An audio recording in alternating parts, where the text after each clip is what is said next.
Kapag klaro ang kitaan, klaro ang kickbackan, klaro ang pagkakaperahan, ang bibilis ninyo. Talagang manggigigil ka dito eh. Sorry po, nagtitimpi tayo dito. Restraint nga ang ating panawagan sa lahat po at kahinahunan po eh. Pero itong mga bagay na ito, ang hirap tanggapin. Niloloko na naman tayo. Anak-anak ko! Sa kanilang kabuktutan, lumalabas mismo sa kanilang official announcement. Hindi pa maghihintay ka pa ng NCA, 2.5 billion. Eh, itong AX, bilis-bilis yung mag-dispose ng pera eh. Yung fuel subsidy ng DOTR, wala pang NCA. Talaga naman, di ba? Oo, kapag makapag-e-epal ka agad, ang bilis din po maglabas ng NCA. Nanyo! Anak-anak FM! Talaga Ganun pong, talaga. alam niya, numero unong problema ng bayan na ito? Ano? Gobyerno. Yun, natumbok mo. Alas 9:30 na po ang ating tamang oras ngayon.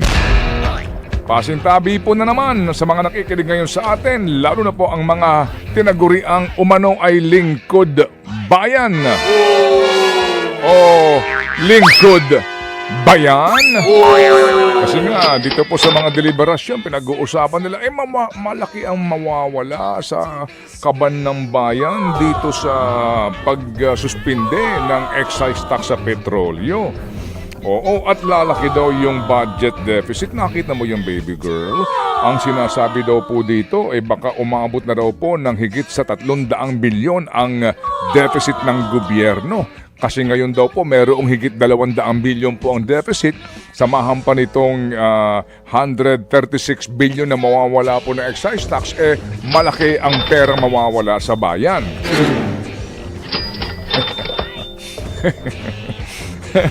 Eto po, ang post ng DSWD, ano ba pinagkaiba ng DSWD Cash Relief Assistance versus fuel subsidy? Andito yung girl. Ito.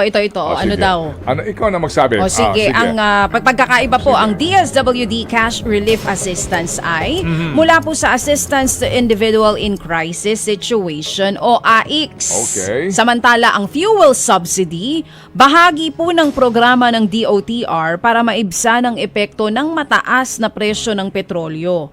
Na tulong pinansyal na nakatuon sa dagdag gastos sa gasolina ng PUV drivers. Okay.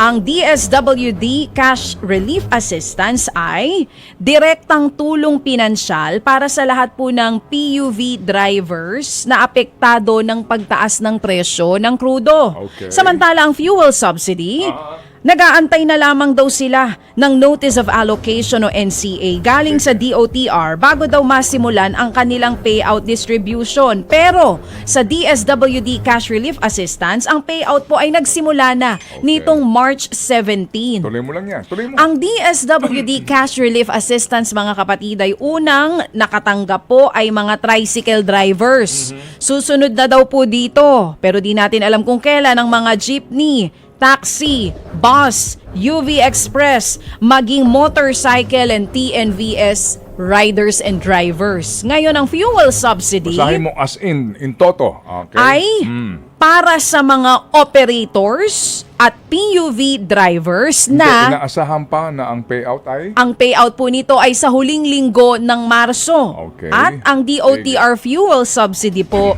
ay para po sa mga operators at PUV drivers na regulated ng LTFRB. Okay, thank you. Ito po yung nanggagaling mismo sa gobyerno, ha? Okay, sige. Paliwanag ko po ang kabuktutan nito.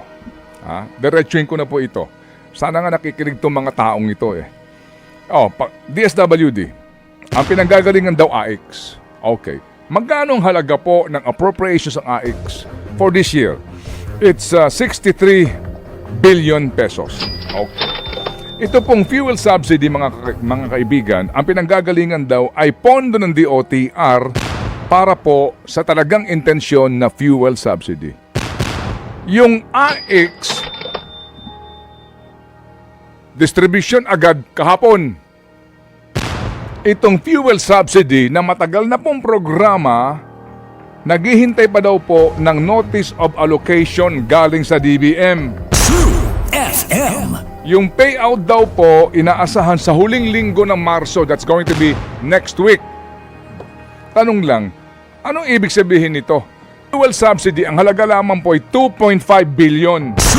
FM. Ito pong AX, ilang bilyon na ho ba ang NCA nito? Anong ibig sabihin nito? Mas malakas ang DSWD sa DOTR sa DBM? Ano na naman pong kabuktutan sa katwiran ito? Itong fuel subsidy noong pa to naghihintay ng notice of cash allocation, meaning kung may pera na gobyerno, ida-download po ito sa ilang pong mga magpapatupad nito. Pero yung DSWD, distribution kaagad. Ano yan? Ano ibig sabihin yan? Mas kailangan umepal sa DSWD. FM. Ganun ba yon? Sorry po, nagtitimpi tayo dito. Restraint nga ang ating panawagan sa lahat po at kahinahunan po Pero itong mga bagay na ito, ang hirap tanggapin. Niloloko na naman tayo. Anak ka ng po. Puputulin na naman ng mga didi. Oo. Okay, nagandun lang po ako. Sige. Talagang manggigigil ka dito Sa kanilang kabuktutan, lumalabas mismo sa kanilang official announcement. Hindi ba maghihintay ka pa ng NCA 1 at 2.5 billion? Itong AX, bilis-bilis yung mag-dispose ng pera Yung fuel subsidy ng DOTR, wala pang NCA. Talaga naman, di ba? Tapos yung pong fuel subsidy, supposed to be nga po, may nakalatag ng panuntunan. Itong DSWD, wala pa Oo. Hindi ba? Ay, talaga naman Talaga Ganun pong, talaga. alam niyo ang numero unong problema ng bayan na ito? Ano? Gobyerno. Yun na. Natumbok mo. Hindi ako makamove on dito. Yung tinaguri ang FLR for later release. Di ba?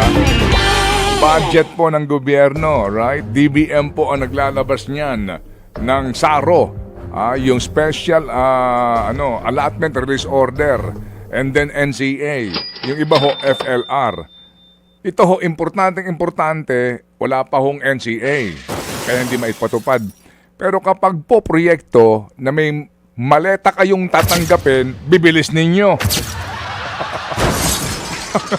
Ganun talaga. Panghayahay. Diba? Kapag klaro ang kitaan, klaro ang kickbackan, klaro ang pagkakaperahan, ang bibilis ninyo. Pero ito, naghihintay pa kayo sa NCA. Oo, kapag makapag-e-epal ka agad, ang bilis din po maglabas ng NCA. Nanyo! Anak FM. Okay, trending na tayo. Sige, pampahupa muna ng emosyon mo. Ito na muna. Ay, sandali lang, hupang-hupa nga Oh, emosyon ay, ko yan ang dito. gusto ko sa'yo pagka mga alas 9 na, mas nagiinit ka pa. Passion lang yan. Tama, kasing passionate mo yung mga nasa comment section natin ngayon. Pero mamaya balikan po natin ang issue na iyan, ha? Okay na ako, naka-move on na ako. Okay, good. Bukas ulit. Ang bilis mo, ha? Manang-mana ka sa ibang Pinoy, ha? Bilis maka-move on. O, ito mga kapatid, narito na po ang ating mga trending na balita ngayon.